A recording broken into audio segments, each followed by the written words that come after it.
Hello YouTubers, Alaska Prepper here. Well, ladies and gentlemen, I've noticed in the past that whenever someone asks a question, usually a lot of other people have that same question.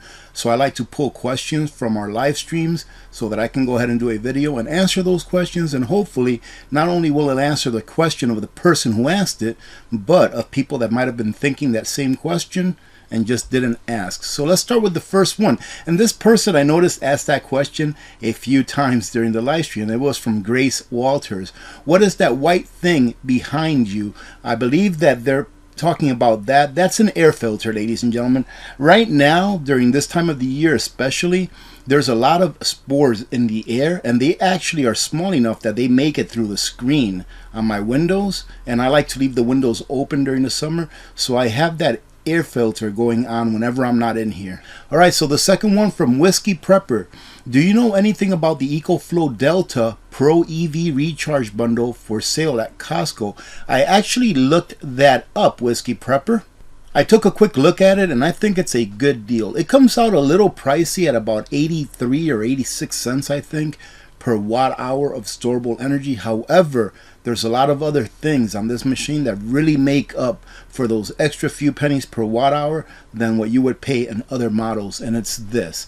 It comes with 4 20 amp AC outlets, which I think is great, but it also comes with a 30 amp outlet, which means that you can hook this up to your house if you have your house set up to hook up to like a generator.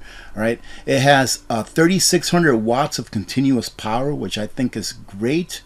Let's see, 6500 life cycles. So if you all remember when I reviewed the EcoFlow Delta, the last one that I reviewed, I thought that it was a great machine, but I said that they should put a better battery in it, because that one that I reviewed only had a capacity of about, or a rating of about 800 to 1000 life cycles. This one, obviously, they went ahead and fixed that. 6500 life cycles is great. And you can also input, so you can have 1600 watts of input into this thing with solar input, which is great, which means that if you have enough solar panels, you can actually charge this thing up in like 3 hours from zero. So I think this is a great machine.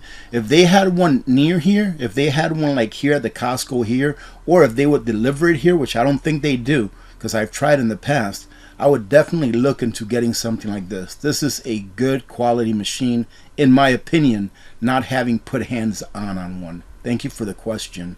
The next one is from JK. I wanted to ask, I tell family members about the food situation and the cost of everything, but they brush it off. What can you do after trying to warn them without sounding mad? All you can do is what you can do, JK. All right, all you can do is your best. If your family members, especially your immediate family members, if they refuse to get on board with preparedness, then just do what you can do. Right? If you can afford it, prep for them, because they are going to need it. And if they are going to need it, and they know that you are of the preparedness mindset, and especially if they know that you have stuff, prep for them, because they are going to need it as well. And some people may say, well, I'm just not going to give them anything. Well, I mean, it's different for different people. What if you're talking about family members that come over and have little children that are hungry? Your heart is eventually going to fall in line with that and at least give them food for their children. I'm going to do a video here in the future about doing like a charity bundle, right? That you can put up like easily and cheaply, and that you can use it to give away to people that need it. All right, remember, we have to prep for humanity as well, ladies and gentlemen. It may be easy for us to say now, I'm not helping anyone, but later on when the time comes, especially if it's like a short-lived crisis, you want to be there for your family and you want to be there for your community. That is my opinion, and my opinion alone. I know that many will disagree with that, but that's where I stand on that. Brenda Perrin asks, did quart jars of beans in a few days, they got thick in the jars and some of them are above the liquid line? So that has happened to me as well. It just means that you put a little too many beans in there. Usually when I do a quart jar of beans, I put a little bit less than a cup of beans in there, like 3/4 of a cup, and that works out well for me. But I learned the hard way. I used to put a full cup in there, and a full cup seems to swell up and get, above of that liquid line. However, I still have some of those jars. Absolutely nothing wrong with them. I've used some of them as well. Nothing wrong with them. It's just that you put too many beans in there. Next time, put a little bit less. And the ones that you have, just like mine, they are still good as long as the seal is still intact. All right, as long as everything looks good. Make sure that you remember to follow the 3 steps whenever you're opening a jar. Make sure that everything looks good. Number 1, if everything looks good, everything's the color it's supposed to be, you're good to go. Once you open that lid, make sure that it's got that seal, so you hear that little suction pressure going in, meaning that there's negative pressure in there. Then after that, you smell it and make sure that it looks the way it's supposed to look. There's no little crawly things coming out of it, and it's not green when it's supposed to be brown. All right, and then also make sure that you remember to heat it up really well before you eat it. You should be okay. Ashley Anderson, thought on the Furman brand generator in general. Found one on sale. Want opinion before purchase? The Furman brand generator that I have 2. I have the large one that I use for my whole house, and then I have a smaller one that I think is like 1800 watts. Both of those I am very, very happy with.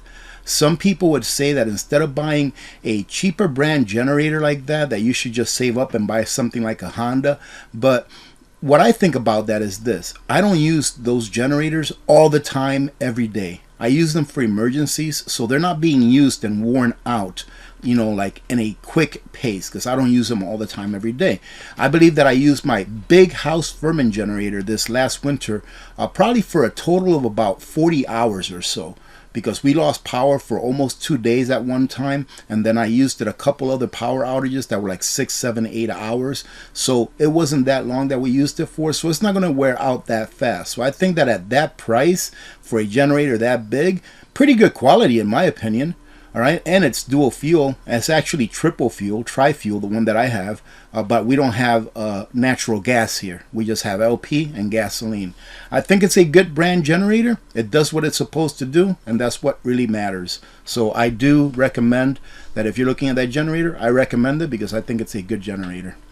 Let's see, South Point Survival. People need to also start picking up repair parts while we can. Gaskets, seals, nuts, bolts, nails, fabric, repair, etc. I've been talking about this for a while. I actually think I just put a video up about this earlier today or yesterday, depending on when I release this video, that we are going to have a respite, meaning that we're going to have a time of plenty when it comes to things like trinkets that come from China and other countries, especially from China. Because the market, meaning the people, are becoming debt saturated and they're cash strapped, meaning that they're not going to be able to afford those imports that come especially from China, and that China will eventually get ticked off enough at the United States where they're going to stop importing to us, ladies and gentlemen, or we're going to stop importing from China because they're going to stop exporting. All right, they're not going to take the nonsense that the government is putting out as far as them telling them what they're going to do. Now, it doesn't matter what side anyone is on. What matters is what will be the outcome. In my opinion, the outcome will be that eventually China will stop exporting to us, and if they continue to export to us, eventually it's going to be a lot more expensive. Think about this. When other countries wake up to the fact that they can do bilateral trading with China, just like they can do bilateral trading right now with Russia, what do you think is going to happen to the value of the dollar? It is going to depreciate greatly, making everything a lot more expensive. People are already strapped for cash. People are going to lose their jobs. We're going into the next Great Depression, and it's not going to be pretty, ladies and gentlemen. So yes, pick up those things now that you think you're going to need in the future. Great question, South Point. Thank you. Tony Geary asked, how did an 18-year-old afford a new truck and the pew-pews? I think Tony is talking about the kid that committed that atrocity down in Texas a few days ago, a week ago or so now. And I agree with you. From what I understand, there were a lot of 3-digit agencies, 3-letter agencies working with that kid before all of that took place. I can't confirm that, but I think it has been confirmed through chat groups that he was chatting with retired 3-letter agency people and people that are actually still there active. Nothing happens by coincidence, ladies and gentlemen, and I'll go ahead and give you a quick spiel on the Second Amendment. It doesn't matter how many laws they pass. It's not going to change human nature. We don't have a problem with self-defense tools. We have a problem with people and their cognitive abilities, their mental abilities. Right? A lot of people are in distress right now. A lot of people are easily coerced into doing things that they normally wouldn't do. And these are the people that these agencies pick on in order to try to pass the agenda of the administration. All right, that's where I'll leave it at that. But thank you for the question or for the comment, Tony. I thought that it was worth mentioning that. Mike Johnson, hey there, AP. I don't comment much, but wanted to pipe in and let you know I love the content and what you do for... Thank you very much, Mike. Ladies and gentlemen, I know this is not a question, but it's a comment. But I just wanted to acknowledge Mike because he says he doesn't comment much.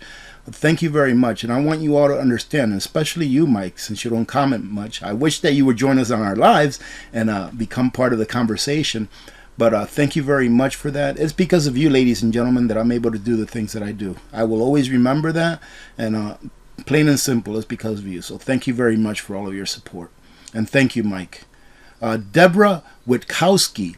What portable generator will keep a chest freezer working? Thank you. So just find out how many watts that appliance item that you're talking about, in this case is a freezer, it could be a refrigerator, it could be a combination of appliances that you want to keep running during a power outage. Find out how many watts it peaks out at.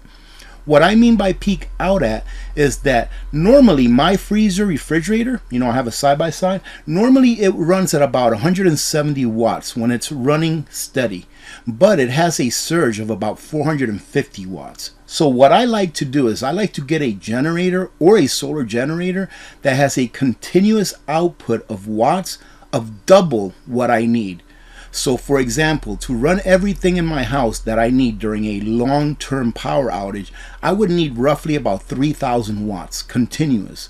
So I made sure to get a house generator that was more than double that. My house generator, I believe, is like 8,500 watts continuous. So that's the rule of thumb that I use. Do you have to get one that's twice as much? Not necessarily, but I just think that that's a good rule of thumb. So if you're looking to run a freezer and that freezer, let's say, takes about 600 watts, I'm just going, you know, at the extreme here. Let's say that freezer takes about 600 watts, then you can get away with getting one of those small gasoline generators that's like 1,600 watts continuous. All right, you can get away with getting one of those and running that just for your freezer. All right, that should be sufficient. Thank you for the question as well, Deborah. Hidden Creek Gardens asks, what do you see for October through Christmas? Well, the video that I just put out, the last video I just put out, I talk that I think that the things that are on the shelf now, as far as things that we don't need to live, the things that we need to live, food, energy, fuel, all that kind of stuff is going to continue to go up in price. So those things that you need to survive will continue to go up in price. So make sure you're stocked up on those things now. However, all of those other things that we import, they're going to either get a whole bunch more expensive or they're just going to be unavailable altogether. Ladies and gentlemen, I honestly and faithfully believe that other countries are going to start to abandon the US dollar. The implications of that is that whatever we import, if we can import it, it's going to become a lot more expensive. And when I mean a lot more expensive, when I say that, I mean that it's going to cost you a lot more of your labor to buy that. Forget about the nominal terms. The numbers don't matter. What matters is how many hours of your labor will it cost you to buy something, right? Or how many minutes will it cost you to buy something? That's what's going to get expensive. You're going to have to give more of your labor to buy the same things that you're buying now. So what am I doing? I am stocking up on those things that are on the shelf now that I know I will need in the future. Tires for your cars, serpentine belts, brake hoses, brake lines, brake pads, rotors for your vehicles. All of those things, not just for vehicles, but anything that you use on a regular basis that you think you'll need in the next couple of years. In my opinion, better to have it now than to pay twice as much for it tomorrow or for it not to be available at all. Kidsy Witsy says, what process do you do when cleaning out bottles to store dry goods? I'm assuming that you're asking like the 2-liter bottles that you've seen me use in the past to store out, to store dry goods for long term. Very easy. I just rinse those bottles out, So if you had soda in there or whatever, you rinse those bottles out. Then after you rinse them out, I put a little bit of dish soap in there, all right, dish detergent, and then I shake it around really good until everything in there is nice and clean, and then I rinse it out really well until I'm sure that there's no soap in there at all. Then what I do is I just put it up on my window shelf right there on the kitchen. I put it up on the window shelf, I let it dry out. After a day or so, you'll notice that there's a little pool of water that settles to the bottom. Just go ahead and tip that down, let that water out and let it dry out. It takes 2 or 3 days. Then after that, I put my cap on it and then I wait till I need to use it. When I need to use it, I just fill it up with a funnel. All right, and then I always add an oxygen absorber depending on what I put in there. If I put salt in there or sugar in there, I don't add an oxygen absorber. But if I put beans or rice or anything else like lentils, I've put lentils in there before, I always add an oxygen absorber. Now let me say that I think that even if you don't add an oxygen absorber when you're storing it like that, it's still going to keep for a really long time. Just make sure that when you store, you keep it out of sunlight and keep it somewhere where the temperature is going to be regulated to below 70 degrees and preferably above 50 degrees Fahrenheit. Tonet, I remembered you this time. Tonet asks, Rudy, can people buy lids to food buckets? The bakery didn't give me enough for the buckets that they gave me. So if you get your buckets free somewhere, that's awesome. Usually the size of the lids for buckets, whether they're like 3-gallon buckets or 5-gallon buckets, they're usually universal in size. So you can go to Lowe's or Home Depot and buy lids for those. I would just bring a bucket with you to Lowe's or Home Depot, show the person at the counter, hey, I'm bringing this in to make sure that the lid fits, and then you can buy your lids that way. Here, lids go for like $2 or something like that a piece, $1.78 or something like that, unless they've gone up in price. I haven't checked them lately, but that's what I would do, Tonet. All right, thank you for the question. Alex Luna, what goes bad in water for long-term storage? I have 4 big blue barrels in my crawl space, cool and dark. Good. I put water treatment in it. What would go bad, say in 20 years? I have a Berkey filter. I don't know what would go bad in 20 years, but I would not store water for 20 years. I think that if you store water, you should rotate it, right? Even if you put treatment in it. If you put treatment in it, I would say to rotate it at least every year. Okay, I'm not an expert in water. I can't tell you what would go bad, but I do know that what I do is I make sure that my water is always rotated, which is easy for me because my water storage is under my house and it's what feeds my house. Evita Cocina asks, AP, how are you prepping for when people finally wake up? Ladies and gentlemen, I believe in charity, okay, first and foremost. Of course, it's important that you don't put yourself out there like I do.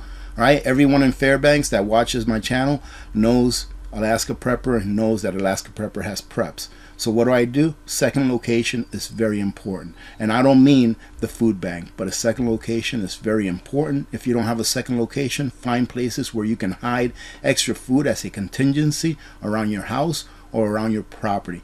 But I do believe in charity. I'm actually going to do a video where I'm going to do, I think I already mentioned that in this video, where I'm going to do charity buckets to show you how easy it is to do and so that you can have them.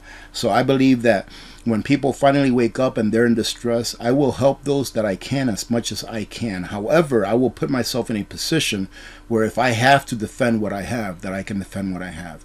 All right, because you have to take care of your family first and foremost, but we do have to preserve humanity as well.